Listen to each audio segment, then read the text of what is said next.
Big pass நேர்களுக்கு வணக்கம். So இன்னைக்கு எபிசோடோட எண்டில் பார்த்தோம் அப்படின்னா சாண்ட்ரா முழு பைத்தியக்காரியாக மாறின சாண்ட்ராவை பார்த்துருப்போம். ஸோ சாண்ட்ரா வர்சஸ் திவ்யா அப்படின்ற ஒரு ஃபைட் வந்தது. திவ்யா ஒரு விஷயத்தை கிளியர் பண்ண தான் ட்ரை பண்ணுறாங்க. லைக், நான் உன்னை பற்றி எங்கேயுமே பின்னாடி பேசினது கிடையாது, நீ என்கிட்ட பேசலை அப்படின்றதுக்காக நான் வருத்தப்பட்டிருக்கேனே தவிர நான் வேறு எதுவும் உன்னை தப்பாக பேசலை அப்படின்றத சொல்ல ட்ரை பண்ணுறாங்க. எதுக்கு நம்ம ஒருத்தர்கிட்ட சொல்லணும்? இப்போது ஒருத்தர் நமக்கு வேண்டாம் அப்படின்னா அவங்க நம்மளை பற்றி என்ன நினச்சாலும் நம்ம கவலைப்பட மாட்டோம்.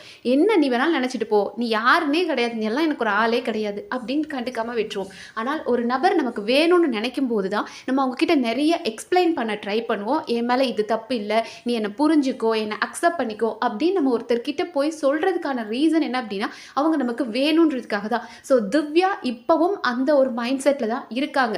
அவங்களால சாண்ட்ராவை வெறுக்கவே முடிய மாட்டேங்குது. ஆனால் சாண்ட்ரா தன்னை தப்பாக நினச்சி ஏதோ வெறுக்கிறாளோ அப்படின்றத கிளியர் பண்ணுறதுக்காக தான் நான் உன்னை பற்றி பேசலை. ஏன்னா வீக்கெண்டில் என்ன டிஸ்கஸ் பண்ணாங்க அப்படின்னு தெரியல. சாண்ட்ரா வந்துட்டு ஏதோ திவ்யாவை பற்றி சொல்லியிருப்பாங்க போல இருக்குது. லைக், அவள் வந்து பின்னாடி என்னை பற்றி பேசுகிறான்ற மாதிரி சொல்லியிருக்காங்க போல இருக்குது. அதனால தான் நான் உன்னை பற்றி பேசவே இல்லை. அப்படியே நான் பேசியிருந்தாலும் நம்ம ரெண்டு பேரும் பேசிக்கிறது இல்லை, எனக்கு ரீசன் தெரியாது, ஆனால் அவள் என்கிட்ட பேசுறது இல்லைன்றதா நான் சொல்ல வந்தேன்றதா எக்ஸ்பிளைன் பண்ணுறதுக்காக எல்லாரும் முன்னாடியும் வச்சு. ஏன்னா அவங்க மேலே தப்பே இல்லை. இன்னைக்கு வரைக்கும் திவ்யா யார்கிட்டையும் போயிட்டு சாண்ட்ரா எதுக்காக தான் பேசாமல் இருக்கா, இல்லை அதுக்காக தான் பேசாமல் இருக்கான்னு எந்த ஒரு ரீசனும் அவங்க அசம்ஷனில் அவங்க சொன்னதே இல்லை. இப்போ சாண்ட்ரா வந்து பார்வதி கிட்ட நிறைய சொன்னாங்க. அவளுக்கு வந்து பிரஜின் போனது சந்தோஷம், பிரஜின் வாங்கி கொடுத்த நாமினேஷன் வச்சுட்டு உட்காந்துட்டு இருக்கிறா, நான் அவன் எப்போ போவான் கபோர்டு எடுக்கலான்னு பார்த்துட்டு இருந்திருக்கா, அவளுக்கு என்னை பார்த்தா பொறாமல் வீக்கெண்டில் வந்து நான் வெளியே போவேன்னு சொன்னால். ஸோ இப்படி நிறைய விஷயங்கள் இவங்களாம் அசியூம் பண்ணி பேசிகிட்டு இருக்காங்க. ஆனால் திவ்யா ஒரே விஷயம்தான் பேசியிருக்காங்க. லைக், அவள் ஏன் என்கிட்ட பேசலன்னு எனக்கு தெரிய மாட்டேங்குது, ஓகே அப்படின்னு நானும் அவள் டைம் கொடுத்துட்டேன். ஏன்னா நானும் வந்து எவ்வளோ தான் நான் கேட்குறது, அவள் மற்றவங்க கிட்டலாம் நல்லா பேசுகிறா, என்கிட்ட பேசாமல் இருக்கா அப்படின் போது என்னை விட்டு விலகுறா. ஸோ நானும் அவளுக்கான ஸ்பேஸ் கொடுத்துட்டேன், இவ்வளவுதான் சொல்லியிருக்காங்க. அதை எல்லாரும் முன்னாடி வச்சு அவங்க கிளியர் பண்ண ட்ரை பண்ணுறதுக்கான காரணம், நீ புரிஞ்சுக்கோ, நான் யார்கிட்டையும் உன்னை பற்றி தப்பாக பேசலன்னு புரிஞ்சுக்கோன்னு தான். ஆனால் அந்த பிம்பம் இங்கே உடஞ்சிரும் இல்லையா? ஏன்னா சாண்ட்ரா ஒரு பிம்பம் கட்டமைச்சிட்டு இருக்காங்க. என்ன அப்படின்னா சாண்ட்ராக்கு தான் புருஷ பிரஜனுக்கும் திவ்யாக்குமான அந்த ரிலேஷன்ஷிப் பார்த்து பொசசிவ்னஸ், அந்த ஒரு கோபத்தில் தான் அவங்க ஒரு வார்த்தை சொன்னாங்களா, வா தலையில் ஏறி உட்காந்துக்கோ, இதை தானே பார்த்துட்டு இருக்க அப்படின்னாங்க இல்லையா? ஸோ சாண்ட்ராக்கு திவ்யா ஏதோ அவங்களோட ஆண் அழகன் புருஷன் இருக்கார் இல்லையா, ஆம்பளை புருஷனை கரெக்ட் பண்ணிடுவாங்கன்னு பயம் போல இருக்கு. அந்த ஒரு காரணத்துக்காக அவங்க மேலே தேவையில்லாத எல்லா ரீசன்ஸையும் சொல்லிட்டு இருக்காங்க. அமித் கிட்ட போய் சொல்றாங்க, இவங்க பார்வதி கிட்ட போய் சொல்றாங்க, எஃப்ஜே கிட்ட சொல்றாங்க. ஸோ சாண்ட்ரா என்ன பண்ணிக்கிட்டே இருக்காங்கன்னா திவ்யா மேலே ஒரு நெகட்டிவ் ஷேட் போட்டுக்கிட்டே இருக்கிறாங்க, அவள் இதை பண்ணிட்டா அதை பண்ணிட்டா அப்படின்னு. ஸோ இவங்க ஒவ்வொருத்தர்கிட்டயா சொல்லி சொல்லி திவ்யாவை பற்றி ஒரு பேர் கெடுத்து வச்சிருக்காங்க. ஆனால் திவ்யா எல்லார் முன்னாடியும் வச்சு அவள் பேரை நல்லா ஆக்கிடுவாளோ, கிளியர் பண்ணிடுவாளோ அப்படின்ற பயத்தினால தான் சாண்ட்ரா உட்காந்து இவெல்லாம் ஒரு ஆளா, இவ பேசுறது நான் கேட்கணுமா அப்படின்ற மாதிரி. திவ்யா ஒரு நிமிஷம் இருங்க, நான் எல்லாருக்கிட்டையும் உங்களுக்குள்ள அட்ரஸ் பண்ணணும்னு சொல்லும்போது சாண்ட்ரா முடியாதுன்னு போனாங்க. அப்போ தான் திவ்யா சொன்னாங்க, இருங்க நான் பேசணும்னு சொல்கிறேன்ல அப்படின்னாங்க. அமித்தும் சொன்னார், அண்ட் இவர் நம்மளோட கானா வினோத். ஸோ பரவாயில்லைங்க, கானா வினோத்துக்கு சேது நான் பேசுனது புரிஞ்சிருச்சு போல இருக்குது. ஏன்னா திவ்யா தனக்கு பிடிக்காத திவ்யா, பல நேரங்கள் சண்டை வந்த திவ்யாக்காக அவர் இன்னைக்கு சப்போர்ட் பண்ணி பேசினது ரொம்ப நல்லா இருந்தது. ஸோ மனுஷன் கொஞ்சம் புரிஞ்சுக்கிட்டார் அப்படின்னு நினைக்கிறேன். ஏன்னா அவர் கரெக்டாக கேட்குறாரு, இந்த வீட்டில் ஒருத்தரை பற்றி ஒருத்தர் ஒரு டிஸ்கஷன் போகுது அப்படின்னா ஆப்வியஸாக எல்லாரும் கேட்டு தான் ஆகணும், அவங்க எப்படி கேட்க முடியாதுன்னு போவாங்க அப்படின்ற மாதிரி அவரும் பேசினார். ஸோ அந்த இடத்துல சாண்ட்ராக்கு ட்ரிகர் ஆயிடுச்சு. லைக், எல்லாரும் சாண்ட்ரா என்ன நினச்சிட்டாங்கன்னா எல்லாரும் வாய் மூடிட்டு இருப்பாங்க, நம்ம பாட்டுக்கு திவ்யாவுக்கு நோஸ் கட் கொடுத்துட்டு போயிடலாம் அப்படின்னு நினச்சாங்க. பட் எல்லாரும், அது அமித் ஆகட்டும், இல்லைனா சுபிக்ஷா, அரோரா, எல்லாருமே இருந்துட்டு இருங்க, கனா வினோத் எல்லாருமே இருந்துட்டு இல்லை நீங்கள் கேட்டுட்டு தான் ஆகணும் அப்படின்னதும் உடனே பைத்தியம் பிடிச்சிருச்சு, தலைக்கு வெறியேறிடுச்சு, கத்த ஆரம்பிச்சிட்டாங்க. பார்வதி வா பார்வதி அப்படின்னு பார்வதியோட அவங்களோட அல்ல கையான பார்வதியும் கூப்பிட்டுட்டு, எனக்கு பீரியட்ஸ், நான் ட்ரெஸ் சேஞ்ச் பண்ணணும். என்னடா இது, என்னத்துக்குனாலும் ஒரு பீரியட்ஸ் அப்படின்ற ஒரு கார்டை தூக்கிட்டா போதுமா? போய் பாருங்க, நீங்க பெண்கள் தயவு செஞ்சு போய் பாருங்க, ரோட் சைடில் போய் பாருங்க, எவ்வளோ கஷ்டப்படுற பெண்கள்லாம் இருக்காங்க தெரியுமா? அவங்களெல்லாம் பார்க்கும்போது நம்மளாம் ரொம்ப காட்ஸ் கிஃப்டட் அப்படின்னு நம்ம தோணணும். இதே பிக் பாஸ்ல தான் சீசன் 4ல நினைக்கிறேன் 4 பெண்கள் 2 ஹார்ஸோ 2.5 ஹார்ஸோ கயிறை பிடிச்சிட்டு அப்படியே நின்றுட்டு இருந்தாங்க. பசங்களாம் கூட அவுட் ஆயிட்டாங்க, பொண்ணுங்க நின்றுட்டு இருந்தாங்க. ஈவன் பிக் பாஸே சிங்கப்பெண் அப்படின்ற பாட்டெல்லாம் போட்டார்.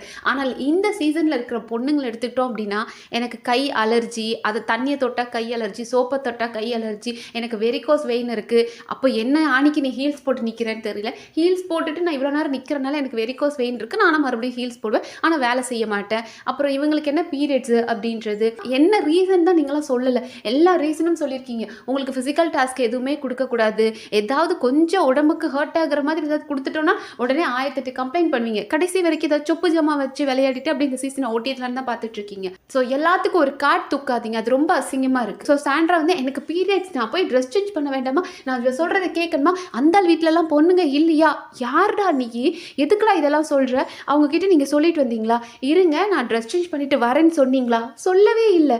சாண்ட்ரா பாட்டுக்கு எந்திரிச்சு போனாங்க, கேட்க முடியாது திவ்யா பேசுறதுன்னு போனாங்க, அதனால தான் எல்லாரும் வெயிட் பண்ணுங்கன்னு சொன்னாங்க. உடனே வந்து இதை சொல்லி கத்திர வேண்டியது, எனக்கு பீரியட்ஸ் டைம் நான் ட்ரெஸ் சேஞ்ச் கூட பண்ணக்கூடாதா அப்படின்ட்டு உடனே திவ்யா கிட்ட தாவிட்டாங்க. இப்போ இதுதானே நீ எதிர்பார்த்த, அது அந்த ஆளா சண்டை போட்டா இதுதானே நீ எதிர்பார்த்த, இப்போ உனக்கு ஹாப்பியா அப்படின்றாங்க. சாண்ட்ரா நீங்க சண்டை போடுங்க, கொஞ்சமாவது அட்லீஸ்ட் நியாயமா சண்டை போடுங்க, உங்களோட பைத்தியக்காரத்தனம் முத்திக்கிட்டே போயிட்டு இருக்கு. லைக் நீங்க நினைச்சுக்கலாம் நீங்க ரொம்ப ஸ்மார்ட்டா பண்றீங்க, திவ்யாவை வந்து பேச விடாம ஸ்டாப் பண்றீங்க, நம்ம ரொம்ப சுப்பீரியர், இவெல்லாம் சொல்லி நான் கேட்கணுமா அப்படின்ற மாதிரி நீங்க நினைச்சுக்கலாம். ஆனால் நீங்க பண்ற ஒவ்வொரு ஆக்ஷனுக்கும் ரியாக்ஷனுக்கும், ஏன்னா நீங்க இன்னைக்கு கத்துனதை ஹவுஸ்மேட்ஸ் எல்லாரும் பார்த்துருக்காங்க, திவ்யா ஒரு விஷயத்த அட்ரஸ் பண்றா, பட் அதுக்கு இவ ஏன் இவ்வளோ கத்துறா அப்படின்னு உங்க மேலதான் ஒரு தப்பான ஒரு நெகட்டிவ் ஷேட் வரும். ஏன்னா ஒரு விஷயத்தை சாண்ட்ரா பார்க்கறதே ரொம்ப தப்பா இருக்கு. சாண்ட்ராக்கு நம்ம தான் சுப்பீரியர் அப்படின்ற மைண்ட் செட் இருக்கு. அவங்க இந்த வீட்டுக்குள்ள வந்ததுல இருந்தே பல இடங்கள் அதை அட்ரஸ் பண்ணியிருக்காங்க. இதுங்களுக்குலாம் ஒன்றும் தெரியாது, இதுங்களுக்கு எதுவுமே தெரியல, கேம் ஆட தெரியல, ஸோ தனக்கு எல்லாம் தெரியும் அப்படின்ற ஒரு சுப்பீரியர் ஃபீல் அவங்க மண்டைக்குள்ள இருக்கிறதுனால தான் அவங்க எல்லாரையும் அந்த மாதிரி பார்க்குறாங்க. எந்த பிரச்சனைனாலும் தனக்கு பேச தெரியும், தனக்கு தான் எல்லாம் தெரியும் அப்படின்ற ஒரு ஆட்டிடியூட் இருக்கு. நம்மளோட பார்வதிக்கு ஒரு ஆட்டிடியூட் இருக்கு இல்லையா. இப்போ இன்னைக்கு கூட சேது நான் சொன்னேன் இல்லையா, கோர்ட் டாஸ்க்ல உங்க ஃபேமிலி கோர்ட் ஃபேமிலி உங்களுக்கு எல்லாம் தெரியும், எங்க ஃபேமிலி கிரிமினல் லாயர் ஃபேமிலி அப்படின்னு அட்ரஸ் பண்ற நீங்க அந்த ஒரு டெக்கோரம் மெயின்டைன் பண்ணீங்களா? பல இடங்களை நீங்க துள்ளுனீங்களே, நீங்க எஃப்ஜேவை சொல்றீங்க, துள்ளாத எஃப்ஜேன்னு சொல்றீங்க, ஆனா நீங்க துள்ளும் போது கரெக்டா இருக்கா அப்படின்ற மாதிரி அவர் அட்ரஸ் பண்ணதும் இவங்க போய் சாண்ட்ரா கிட்ட கேட்குறாங்க, உயிர் தோழி, ஸோ 2 டாக்ஸிக்கும் ஒன்றா சேர்ந்து என்னது நான் அப்படியா, நான் அதெல்லாம் பண்றேனா அப்படின்னு பார்வதி கேட்கவும், ஆமாண்டி நீ ரொம்ப தாண்டி பண்ற அப்படின்ற உண்மையை சாண்ட்ரா சொல்லவும் நம்ம விக்ரம் சொன்னார், ஆமா பார்வதி நீ ரொம்ப அனாயிங் தான், ஒரு சில இடங்களில் பார்த்தோம் அப்படின்னா யாரையும் பேச விட மாட்டேன், ஜாடையா பேசுவேன், ஒரு கான்வர்சேஷனில் நடுவில் வருவேன், அப்படி அனாயிங் அந்த ஒரு ரியாக்ஷன் இருக்கு இல்லையா, அதெல்லாம் சத்தியமாக பயங்கர வர்ஸ்ட்டாக இருக்கும். எனக்கு பார்வதியை பார்க்கும்போது அவங்களுக்கு அந்த விஜய் சேதுபதி சார் பேசும்போது அவங்களால பேச முடியாது. ஹவுஸ்மேட்ஸாக இருந்தாங்கன்னா இவங்க லெபன்னு கத்த ஆரம்பிச்சிருவாங்க. இப்போ சேது சார் பேசிட்டு இருக்கும்போது ஒரு ரியாக்ஷன்ஸ்லாம் கொடுப்பாங்க, ஒரு எக்ஸ்பிரஷன்லாம் கொடுப்பாங்க பாருங்க, கேவலமாக இருக்கும், அதெல்லாம் பார்க்கவே முடியாது. அதுதான் பார்வதி. ஸோ இந்த மாதிரி நீ நிறைய பண்ணுற அப்படின்னு சொல்லும்போது பார்வதி கொஞ்சம் கூட ஓகே நம்ம சைடில் ஏதாவது தப்பு இருக்கோ அப்படின்ற ஒரு ரியலைசேஷனோ அவங்க போகிறதில்ல. ஓகே நம்ம சைடில் தப்பு இருக்கோ, இத்தனை பேர் இதெல்லாம் சொல்கிறாங்கன்னு போது அதை திருத்திக்குவோம் அப்படின்ற மாதிரிலாம் பார்வதி என்றைக்குமே போக மாட்டாங்க. செல்ஃப் எக்ஸாமன் அப்படின்றது ரொம்ப முக்கியம். என்னதான் நீங்கள் 1000% பர்ஃபெக்ட் அப்படின்னு நீங்கள் நினச்சாலும் உங்கள் ஆப்பனண்ட் யாரோ ஒருத்தர் சொல்கிறாங்க அப்படின் போது அட்லீஸ்ட் கொஞ்சமாவது அதை கன்சிடர் பண்ணலாம். ஓகே நம்ம சைடு இப்படி இருக்குமோ அப்படி இன்னொருத்தரோட பெர்ஸ்பெக்டிவ்ல இருந்தும் ஒரு ப்ராப்ளத்தை பார்த்தால் மட்டும்தான் உங்களால் மெச்சூர்டாக அதை ஹேண்டில் பண்ண முடியும். எல்லா இடத்துலையுமே தன் மேலே யாராவது ஒரு தவறு சொன்னாங்க அப்படின்னா, ஓ இவங்க கேமராவில் இது மக்கள் பார்க்கணுன்றதுக்காக தான் பதிவு பண்ணுறாங்களோ, நம்மளை தப்பாக சொல்லணும்னு தான் பதிவு பண்ணுறாங்களோ அப்படின்னு நினைக்கிறாங்களே தவிர இன்னொருத்தர் ஆங்கிள் இருந்து ஒரு விஷயத்த பார்க்கவே மாட்டுறாங்க. அந்த திருந்துற குணம் கொஞ்சம் கூட பார்வதிக்கு, சாண்ட்ராக்கு, எஃப்ஜேவும் இன்னைக்கெல்லாம் ரொம்ப ஆட்டிடியூடாக தான் இருந்தார். எஃப்ஜேவோட கேஸ் என்னை பொறுத்த வரைக்கும் அது அவரோட விருப்பம், அவருக்கு பிடிக்கல அப்படின்னா அதை பற்றி அவர் பேசாமல் அதை கட் பண்ணிட்டு போயிருக்கார்.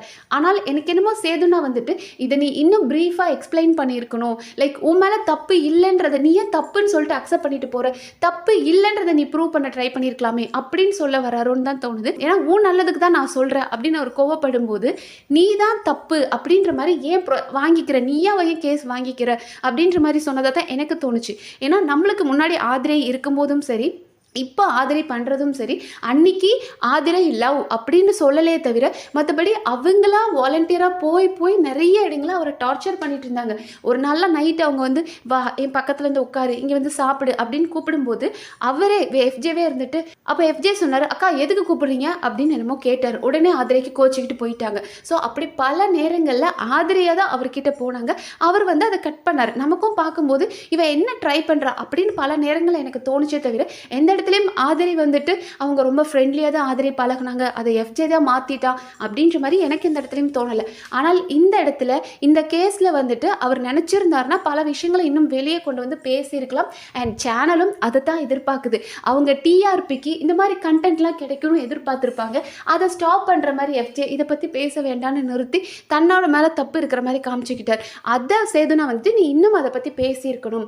ஏன்னா இப்போ பார்வதி அண்ட் கமருதீனோட பர்சனல் விஷயத்தை நம்ம பேச வேண்டாம் அப்படின்னு சொல்கிற சேதுனா எஃப்ஜே அண்ட் ஆதிரி விஷயத்தில் இன்னும் நீ அதை ப்ரீஃபாக எடுத்துகிட்டு போயிருந்திருக்கணும், நீ அதை பண்ணியிருக்கணும்னு சொல்லும்போது உள்ள இப்படி ஒரு இன்டென்ஷன் இருக்குமோ அப்படின்ற மாதிரி எனக்கு தோணுது. And finally Divya and Sandra. So Divya, இது உங்களுக்கு ரொம்ப நல்ல டைம். ஏன்னா நீங்கள் தனியாக விளையாடும் போது தான் உங்களோட யூனிக்னஸ் அழகாக வெளியே தெரியுது. உங்கள் போல்டான பாயிண்ட், உங்களோட ப்ராட் வியூ இதெல்லாம் வெளியே தெரியும். ஸோ ஆப்வியஸாக இது சாண்ட்ராலாம் ஒரு ஆளே கிடையாது. அவளை பற்றி நீங்கள் தெரிஞ்சுக்கிட்டீங்க. இதுக்கு மேலே உங்களோட கேம் ஃபோக்கஸ் பண்ணி போங்க. அண்ட் அரோராவோட க்ரோத்தும் பயங்கரமாக போயிட்டே இருக்குது. அரோரா நேரம் பார்த்து இந்த பாயிண்ட் இப்போ தூக்கி அள்ளி வீசுவோம், நமக்கு பாயிண்ட் கிடச்சிரும் அப்படின்ற மாதிரி அரோராவும் பயங்கரமாக ப்ளே பண்ண ஆரம்பிச்சிட்டாங்க. ஸோ இன்னைக்கு எபிசோட் பற்றி நீங்கள் என்ன நினைக்கிறீங்கன்றதை கமெண்ட் செக்ஷனில் சொல்லுங்கள். நன்றி.